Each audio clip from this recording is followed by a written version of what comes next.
জুনায়েদ, বেলা বাড়ার সঙ্গে সঙ্গে যাত্রীর চাপ নিশ্চয়ই বেড়েছে। কমলাপুর রেলওয়ে স্টেশনে এখনকার চিত্র কেমন দেখছেন জানাবেন।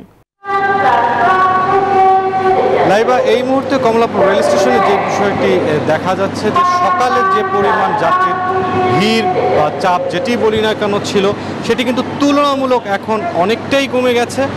বলা চলে যে প্ল্যাটফর্মগুলোতে সকাল থেকেই নির্দিষ্ট সময়ে ট্রেনগুলো ছেড়েছে। দু একটি ট্রেনে 20 থেকে 25 মিনিটের একটু দেরি হয়েছে, তবে ট্রেনগুলো ছেড়েছে সময় মতোই। যেমন এই মুহূর্তে আপনি স্ক্রিনে যেই ট্রেনটি দেখতে পাচ্ছেন, এটি সিলেটের উদ্দেশ্যে ছেড়ে যাবে, জয়ন্তিকা এক্সপ্রেস। এটি বেলা 11:15টায় ছাড়ার কথা। এবার সাধারণত যেটি দেখা যায় যে স্বাভাবিক সময়ে ট্রেন অনেক বিলম্বে আসে, যাত্রীরা অপেক্ষা করেন, কিন্তু এই ট্রেনটি কিন্তু নির্দিষ্ট সময় ছেড়ে যাওয়ার অনেক আগে থেকেই কমলাপুর রেল স্টেশনে দাঁড়িয়ে আছে।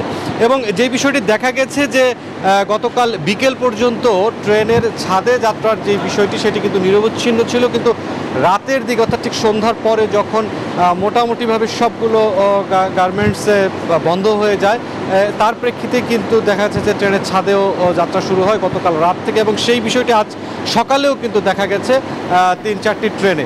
সব মিলে এখন পর্যন্ত আজ বাংলাদেশ রেলওয়ের পক্ষ থেকে যেটি বলা হচ্ছে, অগ্রিম টিকিট বিক্রির হিসেবে প্রায় 1.5 লাখ যাত্রী আজ 70 জোড়া ট্রেনে কিন্তু ঘরের উদ্দেশ্যে ঢাকা ছাড়বে। লাইবা মহাসড়কের চন্দ্রা খাড়াজোড়া এলাকায় আমি যদি একটু দেখাই যে সাধারণ যে যাত্রী রয়েছে, গড়মুখ মানুষ রয়েছে, তারা কিন্তু তাদের নিজ নিজ গন্তব্যস্থলে ফিরছে। তবে সকালে কিন্তু তীব্র যানজটও ছিল এবং যানবাহনের চাপও ছিল এবং যাত্রীদের চাপও ছিল। আসলে বেলা বাড়ার সাথে সাথে আমরা যেটা লক্ষ্য করেছি যে যানবাহনের চাপও কমেছে এবং যাত্রীদের চাপও কিন্তু অনেকটাই কমে গেছে।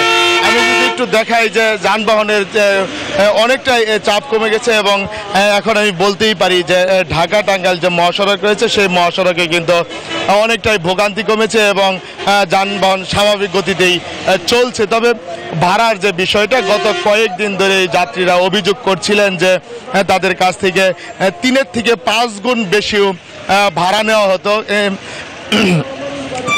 আজ কিন্তু আসলে সেই অভিযোগটা নেই, কারণ আজ তারা বলছেন যে নারীর টানে তারা বাড়ি ফিরছে এবং এই বাড়ি ফেরাই তাদের আসলে মূল উদ্দেশ্য। এবং আইনশৃঙ্খলা বাহিনী যারা রয়েছে তারা বলছেন যে তারা কিন্তু তৎপর রয়েছে। তো এই ছিল গাজীপুরের ঢাকা টাঙ্গাইল মহাসড়ক থেকে সর্বশেষ তথ্য। লাইবা।